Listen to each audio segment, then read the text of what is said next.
Welcome to GearCheckGames. This is part 15 of our commentary for Paper Mario: The Thousand Year Door. Last time we got tickets to the blimp, tickets for the blimp going to Glitzville from Don Pianta by helping him out with his family problems. And today we're gonna see what this city's all about and hopefully come up with a better intro next time. Maybe the ISP Enforcement Brigade didn't buy a ticket to Glitzville. Don't even talk about it, Trey. The second we talk about it, this is going to happen again. Just like to point out how terrifying the chapter start music is. It sounds like a haunted carnival. Yeah. It's the athletic theme from Mario 3. Not quite. It's got that, like, carnival-style, like... Yeah, it feels like it's being played on a crank box. Yeah. You know what it sounds like? It sounds like the piano room in Mario 64. Now we have massive Mario invading Glitzville. In any case, I never realized that Glitzville was a flying city. I mean, I knew you had to take an airship to it, but this is literally the first time that I've noticed that it's just flying. Yeah. Oh, yeah. I wonder how much money it takes to keep this place just elevated. Because it has, like, giant rocket jets on the bottom that just I guess they have to fire constantly to keep it in the air. Well, if you look at the ground under the blimp, it's ran on star power. This thing seems like the sort of place that, like, Dr. Eggman would build. Just this completely ridiculous concept that's, like, totally not cost-effective, but, hey, it's awesome. It's Sonic Colors, again. Yeah. Yeah, it's Dr. Eggman's incredible interstellar space arena. Does that Lucky Tooth cloud have Kamina shades? Mm-hmm.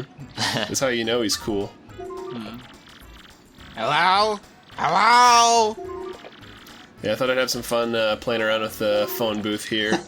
Every once in a while you'll get a character that you've actually met, but most of it's just randos. It's Coop.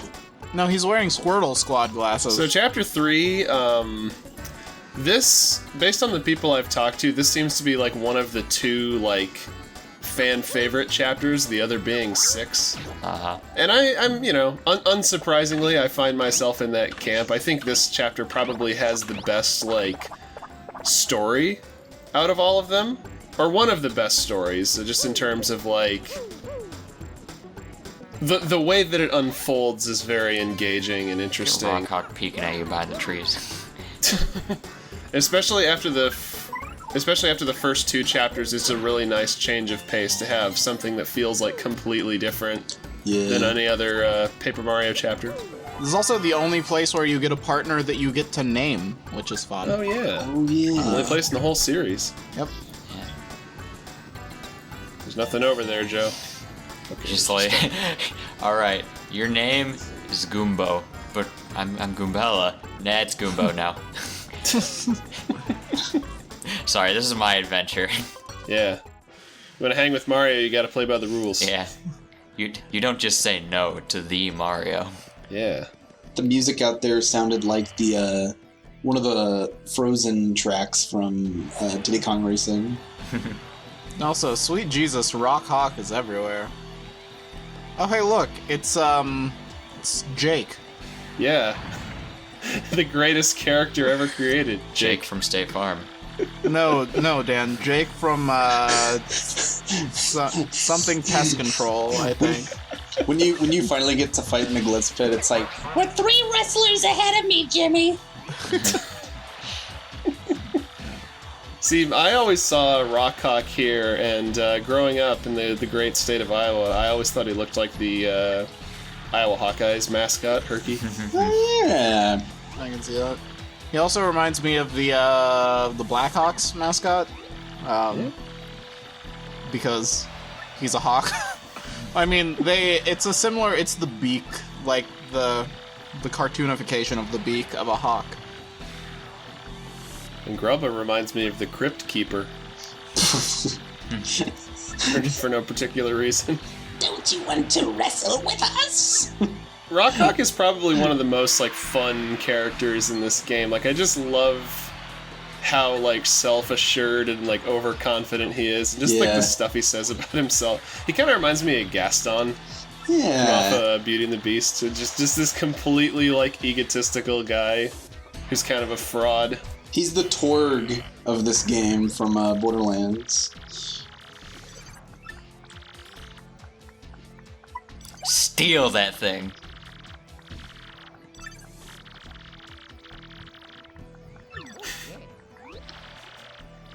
What does that even mean?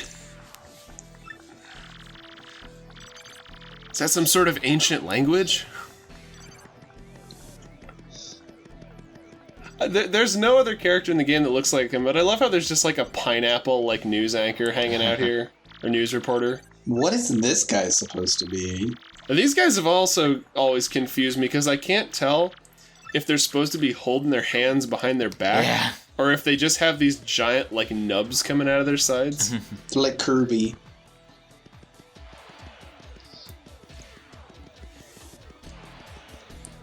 Yeah. Maybe they're Starman.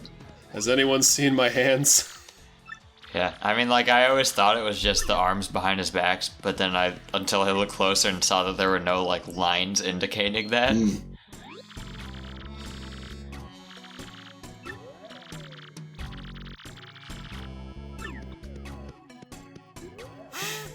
It's like Grotus's mustache all over again, / collar.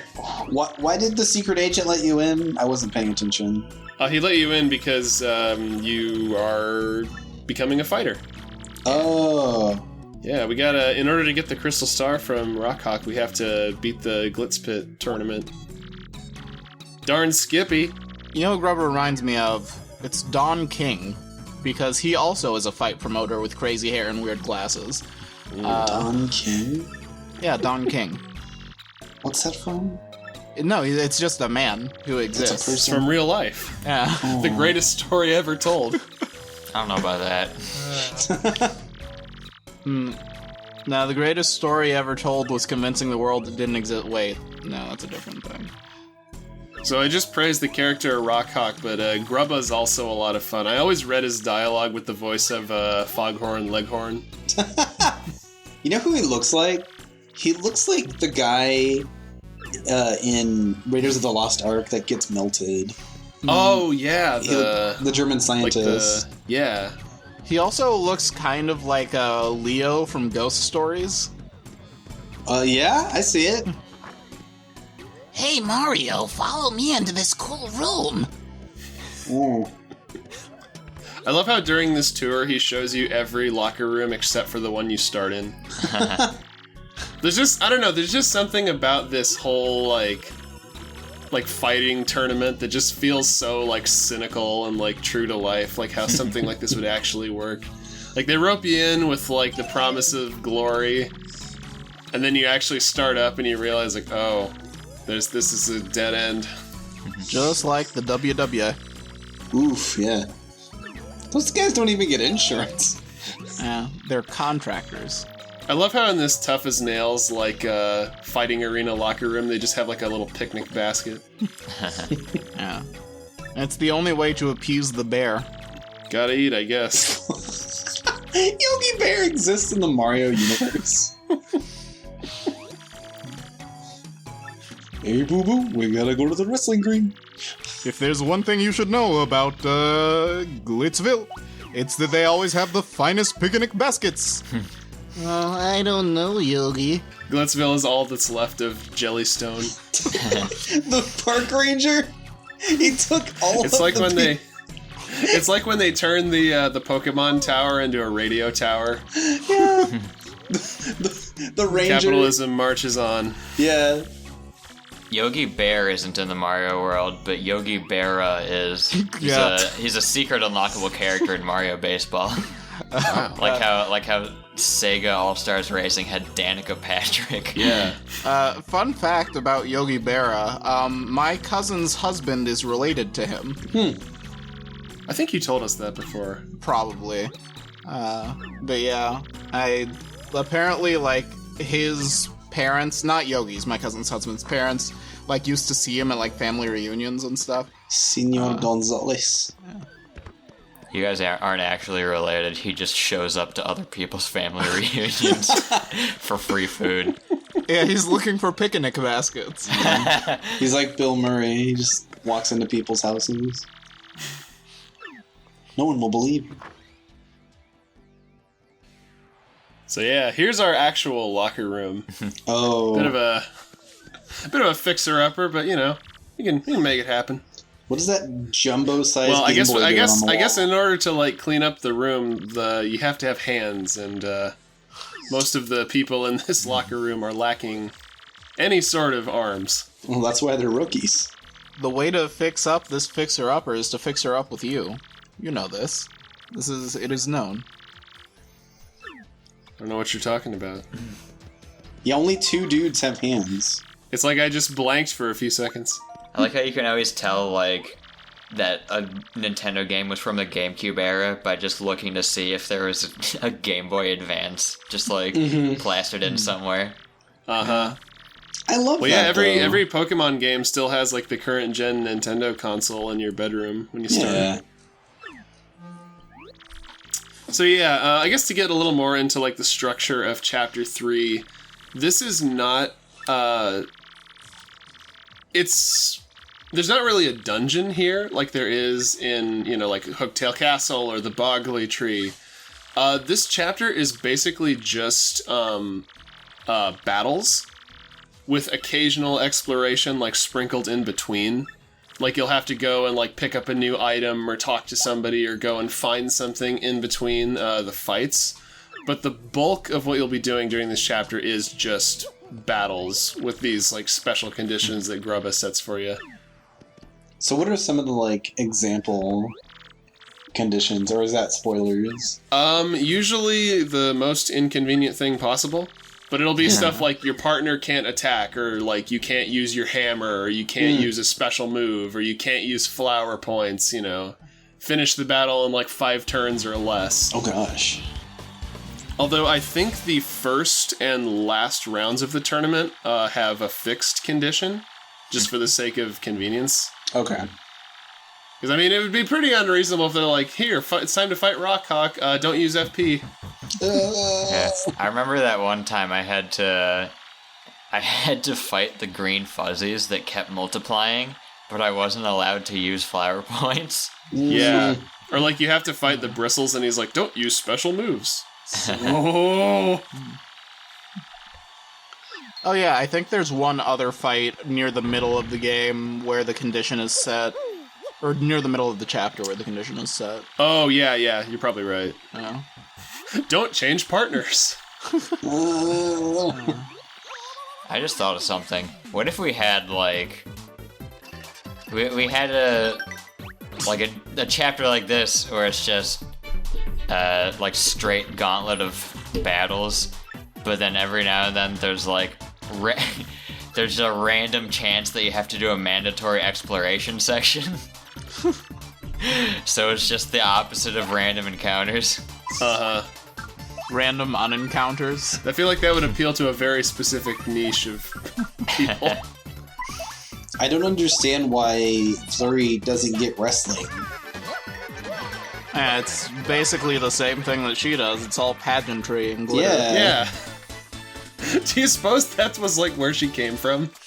She wasn't actually like a Broadway actress. She was just in the WWE. Yeah. That would be great. Great Gonzalez wins. What a That's why joke. she's so burly. Yeah. It's all muscle. Where'd you think I get these guns, Mario? Wait, why does she say... Is that her voice now? It is now.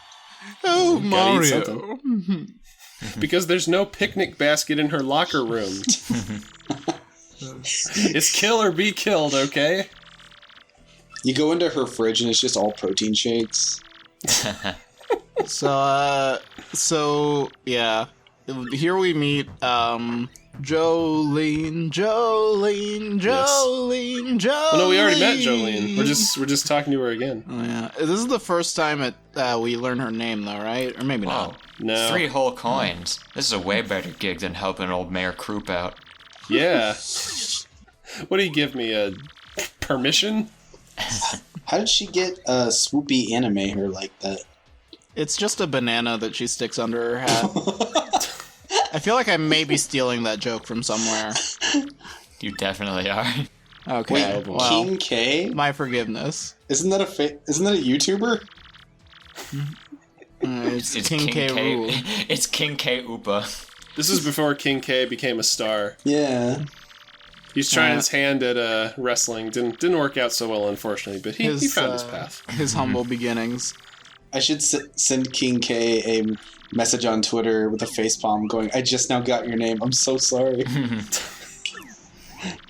Has he ever talked about this game? He might have, surely. He reviews a lot of Nintendo games. Is King K one of the ones that we all hate, or just me? Probably just you. I like King K. Say anything about hating him, jeez. King K used to be a wrestler, but he kind of failed at it, so he transitioned to taking video games into the ring. Hey, instead. no offense, by the way, King K. Yeah. Easy there, Clef Dog. You're probably a swell guy. I just hate you. Yeah. It's fine. I hate everybody. Yeah. We'll be able to take out our anger on him in the next episode, because I love how he's like, hey, well, maybe we'll meet in the ring Sunday. And then the literal next match is against him. Aw. At least he's cool about it. Like, Yeah. He's like, hey man, this is part of it. And then after you beat him, he's like, I think I'm gonna retire. He's like the cool mentor character that actually just like kind of sucks. Yeah, but he still acts like he's a cool mentor guy. He's Mickey, except he doesn't teach you how to eat lightning and crap thunder. Haha. That sounds painful. Maybe we're in Paper Rocky, the 1,000-round boxing match. He has his training, instead of going up the stairs in Philadelphia, he has to go up the endless staircase to train. Yeah, instead of the classic Rocky montage music, we just get Until Rocky learns how to backwards long jump, so he can finally get to the top to fight Apollo Creed. You can finally defeat Apollo Creed with his secret technique. Okay. This episode is over. Bye, all. Check back for part 16.